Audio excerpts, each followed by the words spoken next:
Right, we've got a little bit of an update from Old Trafford, and Ole Gunnar Solskjaer is expected to remain in charge despite their heavy defeat at the hands of Liverpool. We understand the feeling within the club is that whilst the result was bitterly disappointing and painful for everyone, the immediate focus is now on improving and sorting out the issues, and there is clearly a lot of work to do to turn things around. Yeah, and it's a tough set of fixtures, Gail, because we know that they play Tottenham on Saturday Night Football this week, then it's Atalanta, then it's the Manchester derby on November the 6th.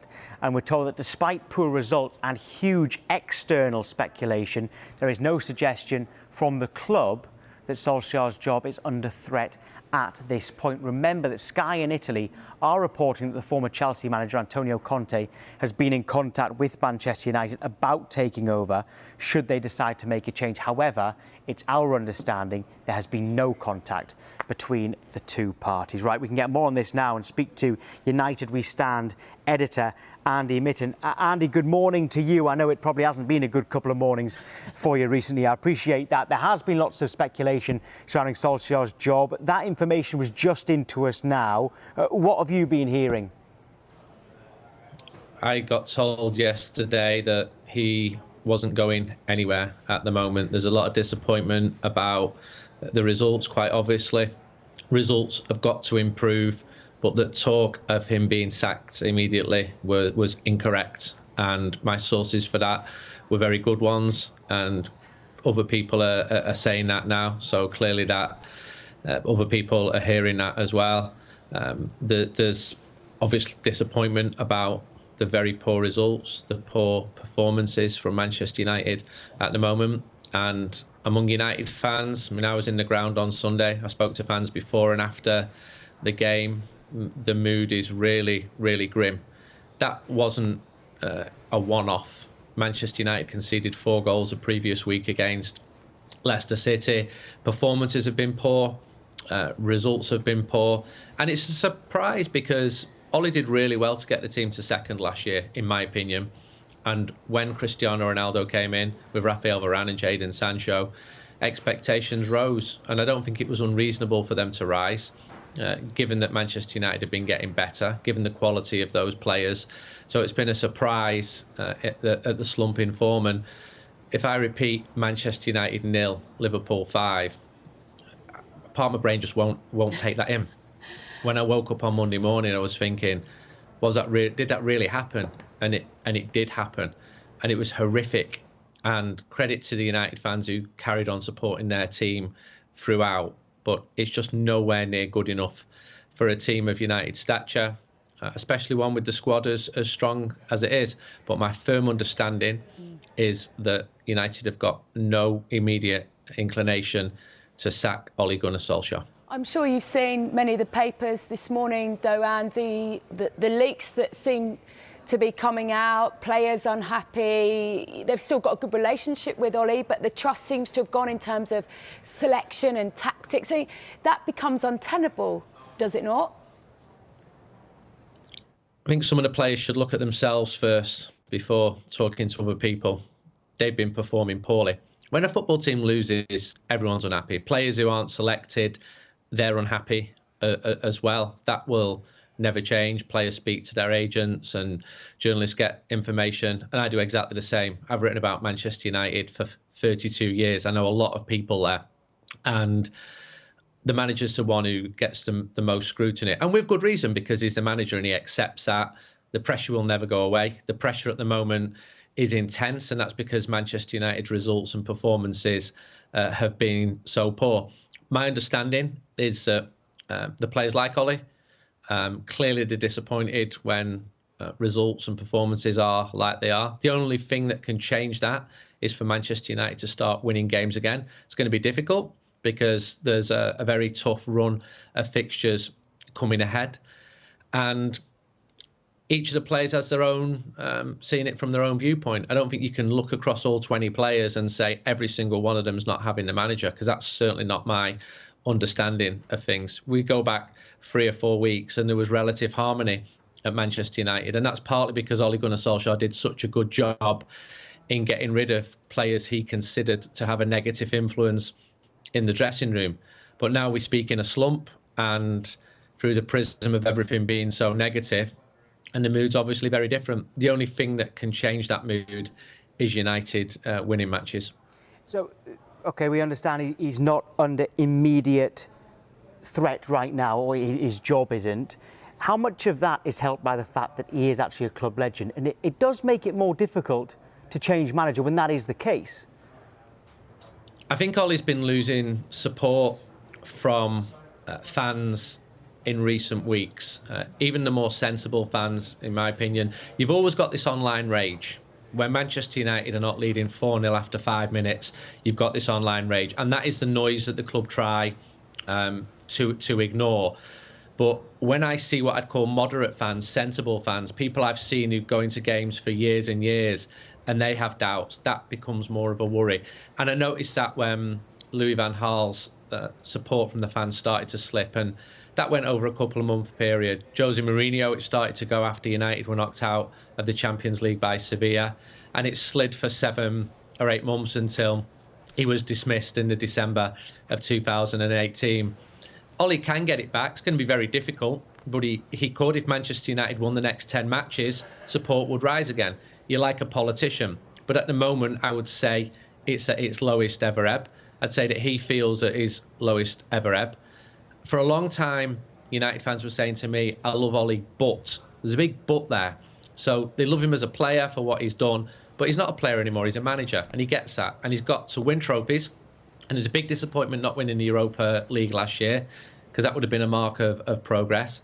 And this season so far has been a big disappointment. You can't pretend otherwise. The performances have not been to the standards expected by Manchester United.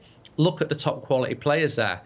There really should be better performances and results when you've got all of those world-class players there. And yet the fans will still sing the manager's name.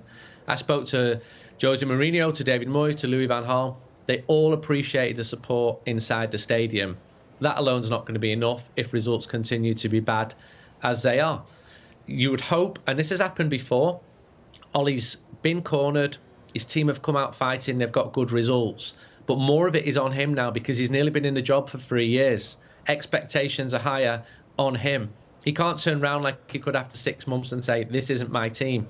It largely is his team now. Clearly he wants more players. I'm sure he'd love another right back, another central midfielder.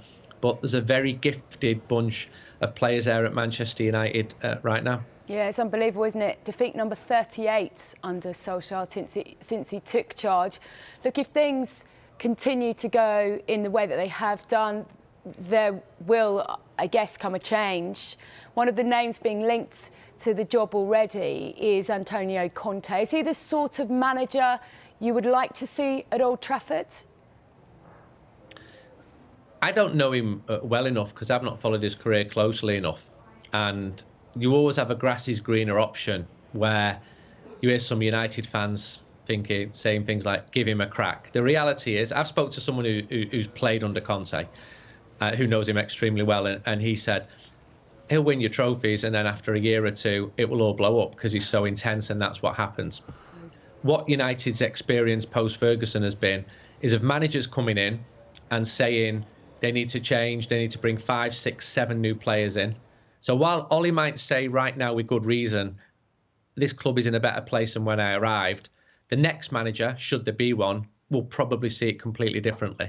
He will look at the same players with a completely different set of eyes. He'll want to bring his own coaches in, which is fine. That's what happens at top level football. And then you do another rebuild. And that's not a situation what Manchester United want to get in yet again. The idea with Ole was stability, but clearly results will dictate everything. If United were to go out of the Champions League in the group stage, that would be a major failure. If results were to continue and be as bad as they are, then his position becomes increasingly untenable.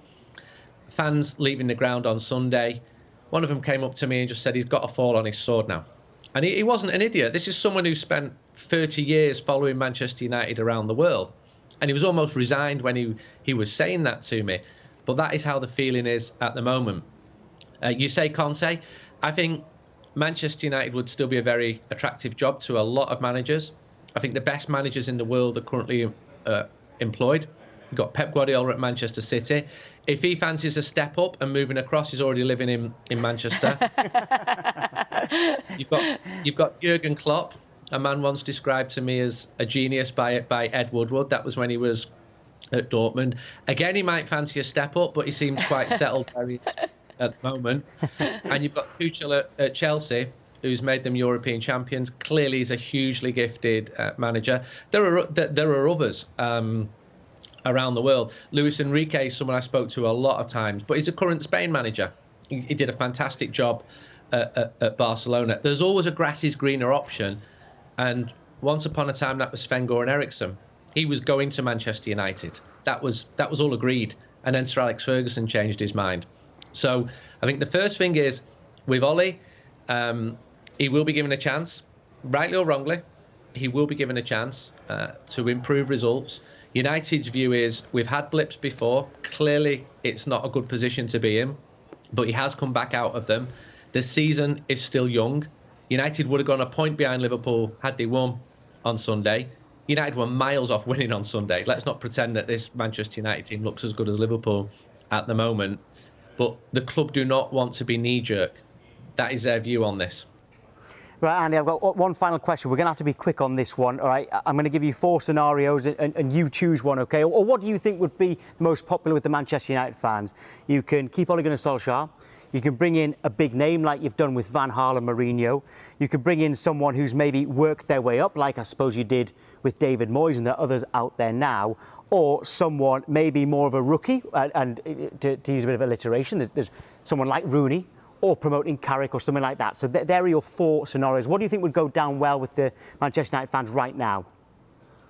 I don't think any of those options are convincing. I really don't. The most conviction I've seen from United fans was Jose Mourinho. 85% approval ratings in 2016. And that didn't work out as expected, although he won a couple of trophies. The coaches there who have been maligned, some of them are very highly rated. Kieran McKenna, Jose Mourinho promoted him. Exceptional young coach. I'm not saying he should be manager at all, but I see some of the personal abuse that some of the coaches are getting from people who've got no idea what their work is, because they're looking at results and seeing that the results are not very good at the moment. At the moment, Ole's in the job. He will get support from Manchester United fans. They will still sing his name with huge reservations about what is going on. And if another manager comes in, he'll also get the same level of support. Andy, great stuff this morning. Really appreciate your time. Thank you.